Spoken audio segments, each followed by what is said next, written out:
Hello students, इस video में हम एक्सप्लेन करेंगे some basic concepts of optical isomerism.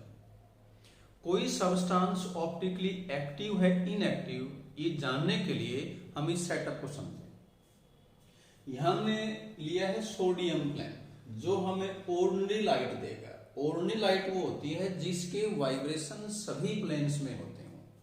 हम इस लाइट को अगर पास कर दें थ्रू निकोल प्रिज्म, तो अब इस लाइट के वाइब्रेशन एक ही प्लेन में होंगे। तो ऐसी लाइट जिसके वाइब्रेशन एक ही प्लेन में होते हैं वो कहलाती है प्लेन पोलराइज लाइट। इस लाइट को अगर हम पास कर दें थ्रू पोलरीमीटर, एक डिवाइस है जो एंगल ऑफ रोटेशन मेजर करने के लिए यूज किया जाता है। इसमें एक ट्यूब होती है, हम इसमें किसी सब्सटेंस का aqueous सॉल्यूशन या वेपर्स फिलअप कर सकते हैं। इसमें से पास करने के बाद अगर प्लेन ऑफ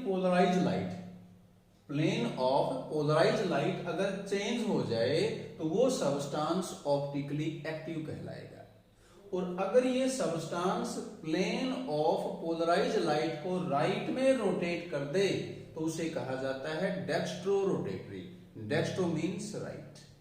और अगर ये प्लेन को लेफ्ट में रोटेट करता है तो कहलाएगा लेवो रोटेटरी। डेक्स्ट्रो को स्मॉल डी से या प्लस से और लेवो को स्मॉल एल या नेगेटिव से रिप्रेजेंट करते हैं।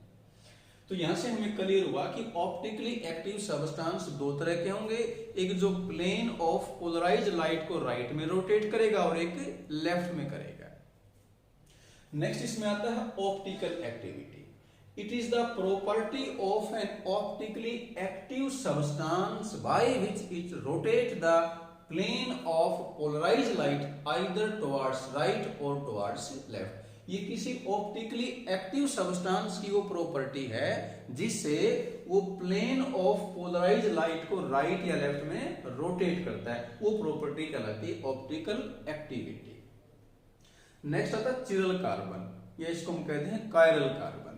किसी मॉलिक्यूल के अंदर ऐसा कार्बन जिसके साथ 4 डिफरेंट एटम या ग्रुप ऑफ एटम अटैच हो उसे कहते हैं कायरल, एसिमेट्रिक कार्बन या स्टीरियो सेंटर। अगर कोई सब्सटेंस ऑप्टिकली एक्टिव है तो उसमें कायरल कार्बन जरूर होगा, क्योंकि अगर मॉलिक्यूल में कायरल कार्बन है तभी वो एसिमेट्रिक होगा। और एसिमेट्रिक मॉलिक्यूल है वो अपनी इमेज को सुपर इंपोज नहीं कर सकता। तो ये ऑप्टिकल एक्टिविटी एक बेसिक कंडीशन है। अब ऐसे ऑब्जेक्ट या ऐसे मॉलिक्यूल जो अपनी मिरर इमेज को सुपर इंपोज ना करें उनको कहते हैं कायरल मॉलिक्यूल, एसिमेट्रिक मॉलिक्यूल। और ये प्रॉपर्टी कहलाती है चिरलिटी या कायरलिटी। क्या है ये? An object which is non super imposable on its mirror image is called chiral and this property is known as chirality या कायरलिटी। तो एक बार इस कंसेप्ट को समझें कि कोई सब्सटेंस, कोई मॉलिक्यूल अपने इमेज को सुपर इंपोज कैसे नहीं करता या कैसे करता, ये क्या है। एक तो पहले हम सिंपल एग्जांपल लें। अपने जो हैंड्स हैं ये चिरल ऑब्जेक्ट है। कैसे? जैसे अपना ये हैंड है, हम इसको ऐसे रखेंगे तो देखें सभी फिंगर्स ने एक दूसरे को सुपर इंपोज कर दिया, लेकिन अपने जो अंगूठे हैं ये अलग हैं। तो हम क्या कह सकते हैं? अपने हैंड क्या हैं? Non super imposable. ये चिरल ऑब्जेक्ट्स हैं। अब ये हम मॉलिक्यूल्स के अंदर अप्लाई करें कि वो नॉन सुपर इंपोजेबल कैसे होंगे। तो ये हमने एग्जांपल लिया है ब्यूटेन 2 ऑल। ये हमने इसका 3D रिप्रेजेंटेशन दिखाया है। इसमें ये जो नॉर्मल बॉन्ड्स हैं ये इसी प्लेन में होते हैं। ये जो डैश्ड है ये बिलो द प्लेन है और जो सॉलिड है ये अबो द प्लेन होता है। इनको वेज बोलते हैं, डैश्ड वेज, ये सॉलिड वेज। हमने इसकी मिरर इमेज ऑब्टेन की। अब इस मिरर इमेज को हम रोटेट करेंगे थ्रू 180 डिग्री। तो अब अपने पास देखो ये पिक्चर आ जाएगी, ये मॉलिक्यूल आ जाएगा।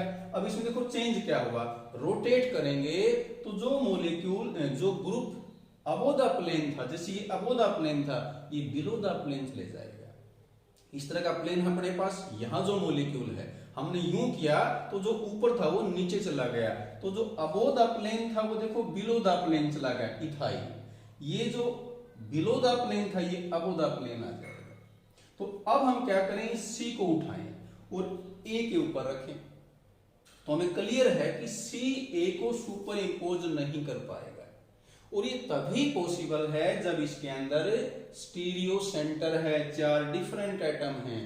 मान लें ये दोनों ग्रुप सेम होते तो फिर चाहे ये बिलो द ग्रुप है, प्लेन है, अबो द प्लेन है, इसको हम उठा के इसके ऊपर रख दे तो सुपर इंपोज कर लेता है। तो एसिमेट्रिक मॉलिक्यूल वही है जो अपने इमेज को सुपर इंपोज ना करे, और उसी के अंदर क्या आती है, ऑप्टिकल एक्टिविटी।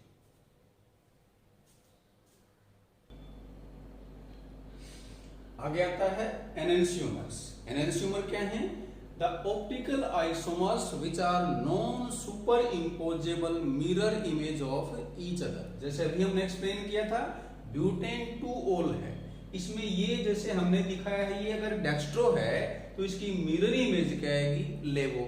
और ये जैसे अभी हमने एक्सप्लेन किया था मिरर इमेज इसको सुपर इंपोज नहीं करेगी।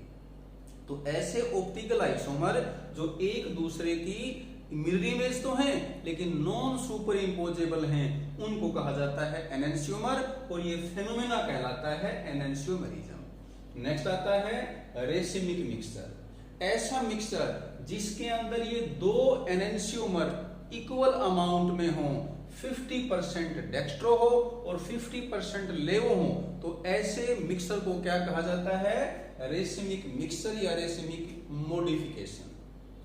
इसको रिप्रेजेंट करते हैं प्लस माइनस या DL, और क्योंकि इसमें 50% डेक्स्ट्रो है, 50% लेवो है, इसलिए ये ऑप्टिकली इनएक्टिव होता है।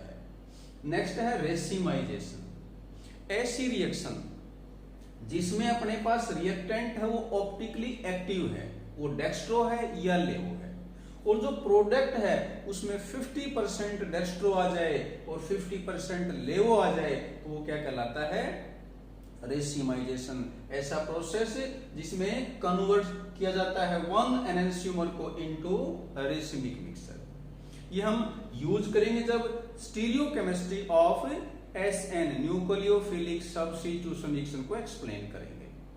तो ये किस में आता है, ये SN1 में आएगा। आगे पढ़ेंगे। नेक्स्ट इसमें आता है कॉन्फ़िगरेशन। क्या है ये, यहां जो हमने 3D अरेंजमेंट दिखाया है, इस कायरल कार्बन के अराउंड एटम का या ग्रुप ऑफ एटम का ये 3D अरेंजमेंट ही क्या कहलाता है, कॉन्फ़िगरेशन। और न्यूक्लियोफिलिक सब्स्टिट्यूशन रिएक्शन में कुछ और एक्टिविटी डिफरेंट पॉसिबिलिटी जा सकती हैं। वो क्या क्या हैं, जैसे एक इसमें आएगा रिटेंशन ऑफ कॉन्फ़िगरेशन। ये हमने एक एग्जांपल लिखा जिसमें अल्कोहल को, ये कंपाउंड अपने पास, इसमें कायरल कार्बन है तो ये ऑप्टिकली एक्टिव है, हमने इसको HCl से ट्रीट किया तो देखेंगे सिर्फ OH है, उसकी जगह क्या आ गया इसमें Cl। स्टीरियो सेंटर से कायरल कार्बन से कोई बॉन्ड ब्रेक नहीं हुआ। तो अगर किसी रिएक्शन में स्टीरियो सेंटर से बॉन्ड ब्रेक नहीं होता है तो कॉन्फ़िगरेशन में कोई चेंज नहीं आएगा। तो जो अरेंजमेंट ऑफ एटम या ग्रुप है अराउंड कायरल कार्बन वो ऐसे का ऐसा रहेगा, सिर्फ चेंज क्या हुआ है, OH की जगह Cl आया है। तो रिएक्शन कहलाएगी रिटेंशन ऑफ कॉन्फ़िगरेशन, यानी कि इसके अंदर एटम के कायरल कार्बन के अराउंड अरेंजमेंट चेंज नहीं हुआ। और एक पॉसिबिलिटी ये भी है, जैसे ये अपने पास ऑप्टिकली एक्टिव सब्सटेंस है, न्यूक्लियोफाइल है, इसमें रियल साइड से अटैक करेगा। ये सिचुएशन आती है इन SN2 मैकेनिज्म। न्यूक्लियोफाइल है वो रियल साइड से अटैक इसलिए करता है क्योंकि इस तरफ स्मॉलर एटम है, और ऐसा होने से देखें जो अरेंजमेंट ऑफ एटम है वो रिवर्स हो जाएगा। यहाँ ये 3 लेफ्ट में है, यहाँ 3 राइट में है। तो अगर रिएक्शन में इस तरह से हुआ है, कॉन्फ़िगरेशन चेंज हुई है, तो उसे कहा जाएगा इन्वर्जन ऑफ कॉन्फ़िगरेशन। तो ये हमने एक्सप्लेन किए some concept about optical isomerism, और इसको हम यूज करेंगे to explain the stereochemistry of SN1 and SN2 reaction.